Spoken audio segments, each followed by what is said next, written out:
আল্লাহ মহাপবিত্র, এই শব্দটা আল্লাহ মহাপবিত্র। বলেন বলেন বলেন বলেন সুবহানাল্লাহ। আবার বলেন,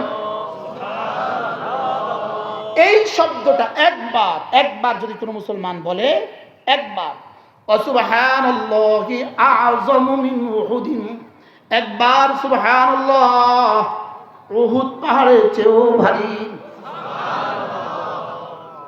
কি বলছি? আচ্ছা, এখন প্রশ্ন হলো, যদি আপনাকে বলতো একবার সুবহানাল্লাহ বললে 10 টাকা দিবে, বলুন তো আপনি জীবনে কয়বার বলতেন? 10 টাকা দিলে কয়বার? আচ্ছা 100 টাকা দিলে কয়বার? এবার 1000 টাকা দিলে কয়বার বলতেন? আচ্ছা রাখেন 1 লাখ টাকা দিলে কয়বার বলতেন? রাখেন 1 পয়সা দিলে কয়বার বলতেন? অথচ রাসূল বলেন সুবহানাল্লাহি আ'যামু মিন উহুদিন, একবার সুবহানাল্লাহ উহুদের চেয়েও ভারী। সুবহানাল্লাহ। আরো আগে বেড়ে আপনি বলতে পারেন একবার সুবহানাল্লাহ শব্দটা জান্নাতুল ফেরদাউসের চেয়েও বেশি দামি। পারলে এর চেয়ে দামি কিছু বলেন আপনি।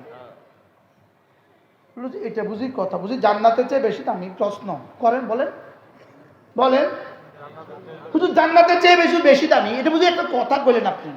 একবার সুবহানাল্লাহ জান্নাতের চেয়ে বেশি দামি, এটা বুঝি একটা কথা, এটা বুঝি একটা কথা, প্রশ্ন আর কি। শুধু এটা বুঝি একটা কথা, একবার সুবহানাল্লাহ জান্নাতের চেয়ে বেশি দামি। হ্যাঁ এটাই কথা, একবার সুবহানাল্লাহ জান্নাতের চেয়ে বেশি দামি। প্রশ্ন হুজুর কেন? সুবহানাল্লাহ হলো কর্ম, জান্নাত হলো পুরস্কার। কর্ম আর পুরস্কারের মধ্যে কর্মটা দামি হয়। সুবহানাল্লাহ বলেন। কর্ম আর পুরস্কারের মধ্যে কি দামি হয় বলেন? আপনি 5 কোটি টাকা ব্যয়ে একটা বাড়ি বানিয়েছেন, এবার ইঞ্জিনিয়ারকে কি বলছেন? তোমাকে আমি মাঙ্গা পুরস্কার দিব, তোমাকে পুরস্কার দিব।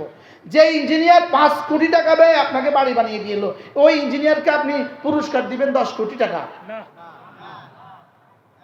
5 কোটি, 2 কোটি, 20 লাখ, 5 লাখ, কত পুরস্কার দিবেন? এত বুঝে 5,000 6,000 কমপক্ষে 1 লাখ দিবেন। তো কাজটা করলো কত, পুরস্কারটা দিলেন কত? কাজ কত, পুরস্কার কত? বুঝে না কাজ কত। তো যদি 5 কোটি টাকার বাড়ি বানায় 1 লাখ টাকা পুরস্কার পায়, 5 কোটি টাকার বাড়ি, 5 কোটি টাকার মেহনত, লেকিন পুরস্কার হলো 1 লাখ। এবার বলেন, যদি সুবহানাল্লাহর পুরস্কার উহুদের চেয়ে ভারী দেয়, সুবহানাল্লাহ বলেন, উহুদের চেয়ে কি দেয় বলেন? উহুদের চেয়ে ভারী দেয়। পুরস্কার যদি উহুদের চেয়ে ভারী হয়, তো কর্মটা কত ভারী? সুবহানাল্লাহ বলেন। কি হয়? মূলত জান্নাত আমাদের কর্মের পুরস্কার নয়, জান্নাত হলো পুরস্কার লওয়ার জায়গা। সুবহানাল্লাহ বলেন। জান্নাত কি? পুরস্কার লওয়ার কি? রব আমাদেরকে যেই পুরস্কার দিতে চান, এই পুরস্কারের জায়গা দুনিয়া না, এজন্য এই পুরস্কারের জন্য জান্নাত বানিয়েছেন। সুবহানাল্লাহ। মূলত পুরস্কার যেটা দিবেন, এটা মালা আইনুন রাআত ওয়ালা উযুন সামিআত ওয়ালা খাত্তা আলা কলবি বাশার, ওটা কল্পনা করার যোগ্যতা পৃথিবীর কোনো মানুষের নাই। কি হয়?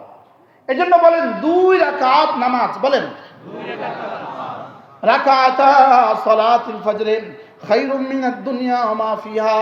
আল্লাহর নবী বলেন ফজরের 2 রাকাত নামাজ, ফজরের 2 রাকাত নামাজ দুনিয়ার মধ্যে যা আছে তার চেয়েও দামি। কি বুঝলেন? রাসূল সত্য বলছেন না মিথ্যা বলছেন? তাহলে জবাবটা দেন, ফজরের 2 রাকাত নামাজ কি থেকে বেশি দামি? রাসূল যা বলছেন সত্য বলছেন তো না? হ্যাঁ সত্য বলছেন তো না? তো 2 রাকাত যদি দুনিয়ার মধ্যে যা আছে তার চেয়ে বেশি দামি হয়, তো জীবনে 70 বছরের 2 রাকাতের দাম কত? সুবহানাল্লাহ বলেন। হ্যাঁ ফজরের 2 রাকাত নামাজের দাম কত? এখন যে পড়ছে না, আপনি বলেন, আপনি খেয়াল করেন, একটু খেয়াল করেন, যিনি পড়লেন ইনি পেলেন কত, আর যিনি পড়লেন না ইনি মাহরুম হলো কত? কথা বুঝে না। ইনি কত থেকে মাহরুম হলেন? আসলে মূলত দুনিয়ার মধ্যে যা আছে তার চেয়ে দামি এই শব্দটার দাম কত? এটা তো আমরা শুনতে শুনতে মনে হয় যেন একটা বস্তু আর কি, মনে হয়, বুঝেন না? শুনতে শুনতে মনে হইতেছে একটা বস্তু আর কি, দুনিয়ার মধ্যে যা আছে তার চেয়ে বেশি দামি। আমরা শুনতে শুনতে কমন হয়ে গেছে, এটা শুনতে শুনতে আমাদের কাছে হালকা লাগে। লেকিন আপনি বলুন তো দুনিয়ার মধ্যে যা আছে তার চেয়ে দামি এটা কত দূর? রাসূলকে জিজ্ঞেস করেন, রাসূল দুনিয়ার মধ্যে যা আছে তার চেয়ে দামি এটা কত দূর? রাসূল বলে জিবরিলকে জিগাও, জিবরিল তুমি তো বলো দুনিয়ার মধ্যে যা আছে তার থেকে দাম কত দূর? জিবরিল বলবে এটা রব ছাড়া কেউ জানে না। কি ও দুনিয়ার মধ্যে যা আছে তার চেয়ে দামি? শুধু এক দূর এই শব্দ না, কে হাকিকত আছে? এটা কি আছে বলেন? আচ্ছা, আর কোন শব্দ দিয়ে অফার করলে আমি পড়তাম ফজরের নামাজ? আমাদের বুঝা বলেন, মনে বুঝাতে পারতেছি না তো। হ্যাঁ, এবার শুনেন, রাকাতা সালাতুল ফজরিন খায়রুম মিনাদ দুনিয়া ওয়া মা ফিহা। ফজরের 2 রাকাত নামাজ, আল্লাহর নবী বলেন ফজরের 2 রাকাত নামাজ এটা হলো ফজরের সুন্নতের দাম। কারণ রাসূল ফজরের ফরজের দাম বসাবার ক্ষমতাই রাখে না। সুবহানাল্লাহ বলেন।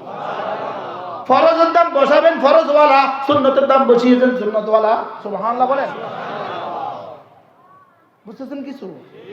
তাইলে বুঝা গেছে রাকাতা সালাতুল ফজরে, ফজরের 2 রাকাত নামাজের অর্থ সুন্নাত। ফজরের 2 রাকাত সুন্নাতের দাম দুনিয়ার মধ্যে যা আছে তার চেয়ে দামি। এবার তাহলে ফজরের ফরজের দাম কত? এবার রাসূল বলেন মান সাল্লা সালাতুল ফজরে ফাহুয়া ফি জিম্মাতিল্লাহ। ফজরের নামাজ পড়লো যে আল্লাহর জিম্মায় ঢুকলো সে। সুবহানাল্লাহ।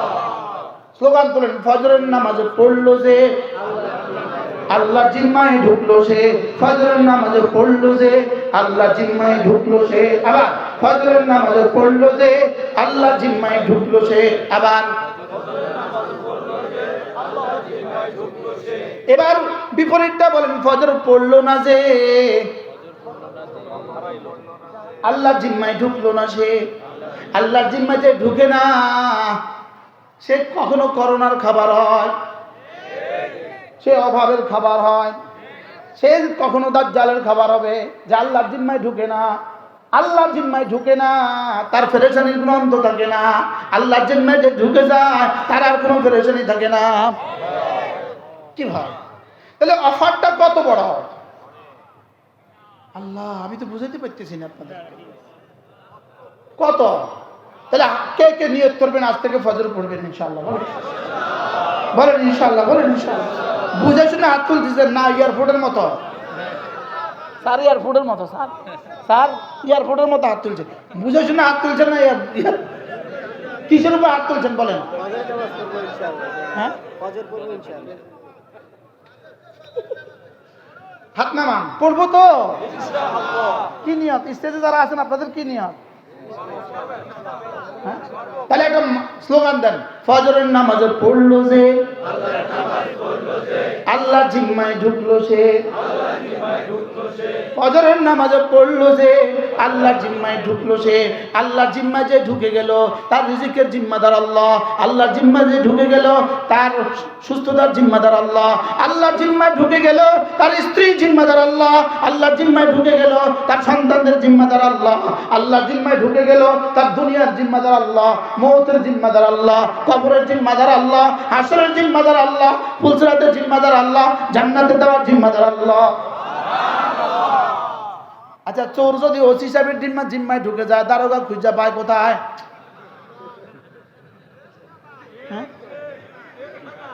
হ্যাঁ, ওসি সাহেবের জিম্মায় ঢুকে গেছে তো দারোগার খুঁজে পাইবে। আবার যদি এসপি সাহেবের জিম্মায় ঢুকে তো ওসি সাহেব খুঁজে পাবে। যদি ডিআইজি জিম্মায় ঢুকে তো এসপি সাহেব খুঁজে পাবে। যদি আইজি জিম্মায় ঢুকে তো ডিআইজি খুঁজে পাবে।